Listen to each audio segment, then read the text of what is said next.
إن الحمد لله نحمده ونستعينه ونستغفره ونعوذ بالله من شرور أنفسنا ومن سيئات أعمالنا من يهده الله فلا مضل له ومن يضلله فلا هادي له وأشهد أن لا إله إلا الله وحده لا شريك له وأشهد أن محمدا عبده ورسوله أما بعد فإن خير الحديث كتاب الله وخير الهدي هدي محمد صلى الله عليه وسلم وشر الأمور محدثاتها وكل محدثة بدعة وكل بدعة ضلالة وكل ضلالة في النار.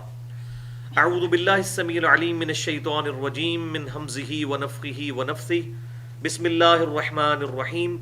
رب اشرح لي صدري ويسر لي أمري واحلل عقدة من لساني يفقهوا قولي. بسم الله الرحمن الرحيم. ان اللہ وملائکتہ یصلون علی النبی یا ایہا الذین آمنوا صلوا علیہ وسلموا تسلیما. اللہم صل علی محمد وعلی آل محمد کما صلیت علی ابراہیم وعلی آل ابراہیم انک حمید مجید. اللہم بارک علی محمد وعلی آل محمد کما بارکت علی ابراہیم وعلی آل ابراہیم انک حمید مجید.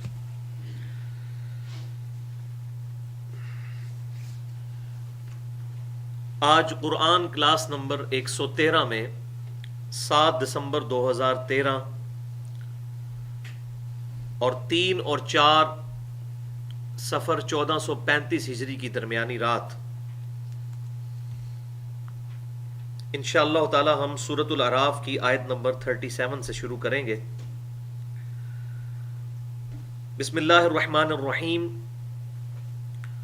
فمن اظلم ممن افترى علی اللہ کذبا. تو اس شخص سے بڑھ کر ظالم کون ہوگا جو اللہ تعالیٰ پر جھوٹ باندھ دے، اللہ تعالیٰ کی طرف ایسی بات منسوب کرے جو اس نے تعلیم نہیں فرمائی. یہ کانٹیکسٹ پچھلا ہی چل رہا ہے کہ مشرکین عرب نے اپنی خود ساختہ شریعت بنا لی تھی اور وہ اس شریعت پہ اتنے محکم تھے کہ آپ صلی اللہ علیہ وسلم کی اصلاح کے باوجود حق بات قبول کرنے کے لیے آمادہ نہیں ہوتے تھے. تو اللہ تبارک و تعالیٰ نے ان کو کنڈیم کیا ہے کہ اس سے بڑھ کر ظالم کون ہے جو اللہ پر جھوٹ باندھے کہ کہے کہ یہ اللہ کی شریعت ہے اور وہ اللہ تعالیٰ کی طرف سے نازل نہ ہوئی ہو. انہی بڑی برائیوں میں سے ایک طواف کعبہ وہ بالکل برہنہ ہو کر کرتے تھے اور کہتے تھے چونکہ اللہ تعالیٰ نے ہمیں بالکل بغیر لباس کے دنیا میں بھیجا تو سب سے اعلیٰ طواف یہ ہے کہ انسان اپنے تمام لباس اور کپڑے وغیرہ اتار کر تو طواف کرے والعیاذ باللہ تعالیٰ. تو جسٹیفیکیشن وہ اپنی غلطی کی یہ دیتے تھے. تو اللہ تعالیٰ فرما رہا ہے کہ اس سے بڑھ کر ظالم کون ہے جو اللہ تعالیٰ پر جھوٹ باندھے. اللہ تعالیٰ نے تو کوئی ایسی شریعت نازل نہیں فرمائی. او کذب بآیاتہ، یا پھر وہ شخص بہت بڑا ظالم ہوگا جو اللہ تعالیٰ کی آیات کو جھٹلا دے گا. ایک وہ جو اپنی طرف سے خود ساختہ عقائد اللہ تعالیٰ کی طرف منسوب کر دے، وہ سب سے بڑا ظالم ہے. اور دوسرا وہ کہ جس کے پاس حق بات آ جائے، پیغمبر کی دعوت پہنچ جائے، کتاب پہنچ جائے، اس کے باوجود اس حق کو قبول نہ کرے، تو یہ بھی اتنے ہی بڑے لیول کا ظالم ہے. اور اسی میں امپلائیڈ ہے کہ جو لوگ پیغمبر ہوتے نہیں ہیں لیکن جھوٹا دعوی پیغمبری کرتے ہیں وہ بھی بہت بڑے ظالم ہیں، کیونکہ وہ بھی اللہ تعالیٰ پر جھوٹ باندھنے والے ہوتے ہیں. اولئک ینالہم نصیبہم من الکتاب، ایسے لوگوں کو مل کر رہے گا ان کا حصہ جو کہ مقرر ہے کتاب میں، یعنی لوح محفوظ میں جو ان کی قسمت لکھی ہوئی ہے. اس وجہ سے نہیں کہ اللہ تعالیٰ نے ان کو اس قسمت کا یا ڈیسٹنی کا پابند کیا، بلکہ اس وجہ سے کہ انہوں نے اللہ تعالیٰ کی نافرمانی کی. اس کی پاداش میں جو کچھ ان کے ساتھ ہونے والا ہے وہ ان کے ساتھ ہو کر رہے گا. اور اس کی پہلی قسط جو ہے وہ موت کے وقت ہی آ جائے گی. عذاب کی 4 قسطیں ہیں. ایک تو دنیا کے اندر جو سورہ الف لام میم السجدہ میں آتا ہے کہ ہم دنیا کی زندگی میں بھی انہیں کچھ نہ کچھ عذاب دیں گے، شاید یہ ہماری طرف پلٹ آئیں. دوسری قسط موت کے وقت نزع کے عالم میں فرشتے ان پر عذاب شروع کر دیں گے. اس کا ذکر سورہ الزمر میں بھی گزرا اور سورۃ الانعام کے اندر بھی گزرا، سورہ الزمر کے اندر آئے گا اور اس سورت میں بھی آنے لگا ہے. اور تیسری عذاب کی قسط قبر کے اندر اور چوتھی عذاب کی قسط جو فائنل قسط ہے بڑے لیول کی، وہ ہے آخرت میں، وَلِعَوْذُ بِاللَّهِ تعالی۔ تو اللہ تعالیٰ فرما رہا ہے ایسے لوگ، ان کو اپنے اعمال کی بدولت وہ عذاب پہنچنے والا ہے، حَتَّى إِذَا جَاءَتْهُمْ رُسُلُنَا، یہاں تک کہ جب ان کے پاس ہمارے فرشتے آئیں گے، یہاں رسول سے مراد بھیجے ہوئے فرشتے، يَتَوَفَّوْنَهُمْ، کہ جو ان کی روح کو قبض کریں، ان پر موت طاری کریں، قَالُوا أَيْنَ مَا كُنْتُمْ تَدْعُونَ مِن دُونِ اللَّهِ، تو فرشتے کہیں گے بھائی اب وہ کہاں گئی ہستیاں جن کو تم اللہ کے علاوہ سمجھتے تھے کہ وہ ہمیں بچا لیں گے، اب کہاں ہیں جن کو تم اللہ کے علاوہ پکارا کرتے تھے؟ قالوا ضلوا عنا، وہ کہیں گے وہ سب کا سب ہم سے جاتا رہا، ہمارے ہاتھوں کے طوطے اڑ گئے، یہ ساری کی ساری باتیں باطل ثابت ہوئیں، کوئی بھی نہیں ہمارا بچانے والا۔ وَشَهِدُوا عَلَىٰ أَنفُسِهِمْ أَنَّهُمْ كَانُوا كَافِرِينَ، اور یوں وہ اپنے اعمال پر خود گواہی دے دیں گے کہ بے شک وہ ناشکرے تھے، کفر کرنے والے تھے، انکار کرنے والے تھے۔ تو کفر سے مراد یہ نہ سمجھیے گا یہودی، عیسائی یا ہندو یا بدھسٹ۔ کفر عربی میں کہتے ہیں انکار کرنے والے کو، جو اپنے عقیدے اور اعمال دونوں کے ذریعے انکار کرتا ہے وہ تو مطلقاً کافر ہے، جس کو ہم عموماً کافر سمجھتے ہیں۔ لیکن قرآن و سنت کی ٹرمنالوجی میں، اس کی اصطلاح میں، وہ لوگ بھی کافر ہیں جو عملاً اللہ تعالیٰ کی شریعت کی پاسداری نہیں کرتے، جیسا کہ سنن نبی داؤد میں صحیح سند کے ساتھ حدیث موجود ہے، من ترک الصلاۃ متعمدا فقد کفر، جس نے جان بوجھ کر نماز چھوڑی گویا کہ اس نے کفر کیا۔ اب عقیدے میں وہ مسلمان ہے لیکن اس کا عمل کافروں والا ہے، اس نے ناشکری کی ہے، اللہ تعالیٰ کی نافرمانی کی ہے۔ تو لہٰذا قرآن پاک میں جہاں جہاں بھی کافر کا لفظ آئے گا تو تعویل خاص کے اعتبار سے ہو سکتا ہے کہ وہ کانٹیکسٹ کے اعتبار سے ہو، لیکن تعویل عام کے اعتبار سے وہی بات کہ جسے فٹ اسے گفٹ، جو بھی وہ جرم کرے گا اس پر وہ لاگو ہوگا۔ یہ نہیں ہے کہ اب ٹریفک سگنل کا جو سپاہی ہے وہ اگر اشارہ توڑ دے گا تو اس کے اوپر کوئی ایلیگیشن نہیں آئے گی اور صرف عام آدمی پر آئے گی، ایسا نہیں ہوگا، رول تو سب کے لیے ہے۔ اسی طریقے سے اگر کافر اللہ تعالیٰ کی نافرمانی کرتا ہے تو اس پر بھی عذاب آنا ہے، اور مسلمان کرتا ہے تو اس پر بھی آنا ہے، بدرجہ اولا آنا ہے۔ تو یہ بالکل غلط کنسپٹ عوام کے اندر پھیل گیا، لہذا یہ کافر کا ترجمہ بڑا غلط کیا گیا ہے۔ اس سے مراد انہوں نے لے لیا، وہ عربی والے اس کو کافر ہی لکھ دیتے ہیں، اس سے مراد ہوتا ہے ناشکرہ۔ تو ایسے لوگ اپنے خلاف خود گواہی دے دیں گے۔ اب اس میں غیر مسلم بھی شامل ہوں گے، مسلمان بھی ہوں گے۔ دنیا میں کتنے لوگ ہیں جن کے یہ عقائد و نظریات خود ساختہ موجود ہیں کہ اگر ہم شریعت کی پاسداری نہ بھی کریں، اگر کسی ہمارے بزرگ کے ساتھ ہماری نسبت ہو جائے، فلاں ہستی اتنی اونچی ہے اس کے ساتھ نسبت ہو گئی تو پھر بیڑا پار ہو جانا ہے، اس طرح کے نظریات لوگوں کے اس وقت بھی ایگزسٹ کرتے ہیں۔ تو ایسے لوگوں کا حشر کیا ہونے والا ہے؟ اپنے اعمال ہی بھائیوں کام آنے ہیں۔ صحیح مسلم میں بڑی مشہور حدیث ہے کہ آپ صلی اللہ علیہ وسلم نے ارشاد فرمایا، آج مجھے وہ حدیث بھی یاد آ رہی تھی جب شکیل بھائی کے والد صاحب کو دفن کر رہے تھے ہم، کہ آپ صلی اللہ علیہ وسلم نے ارشاد فرمایا کہ انسان کے 3 دوست ہیں، 2 جو ہیں وہ گھر ہی رہ جاتے ہیں اور ایک قبر میں اندر تک جاتا ہے۔ ایک تو مال و متاع ہے اس کا پہلا دوست جو گھر سے بھی باہر نہیں نکلتا، دوسرا اس کی صحبت میں رہنے والے لوگ، رشتہ دار، وہ ساتھ تو نکلتے ہیں لیکن قبر کے باہر تک رہتے ہیں، وہ بھی واپس آ جاتے ہیں۔ اور تیسرا دوست جو ساتھ جانے والا ہے وہ اس کے اعمال ہے، اب وہ اچھے ہیں یا برے ہیں، اس اعتبار سے اچھا یا برا اس کے ساتھ ہونے والا ہے، وَلِعَوْذُ بِاللَّهِ تعالی۔ اس حوالے سے جتنی بھی سوز و گداز پہ مبنی احادیث ہیں، صحیح بخاری اور صحیح مسلم سے 17 احادیث میں نے ایک لیکچر میں ریکارڈ کروائی ہیں، مسئلہ نمبر 51 کے نام سے، رزق حرام، فتنہ مال، دنیا پرستی کا انجام اور اس کا علاج۔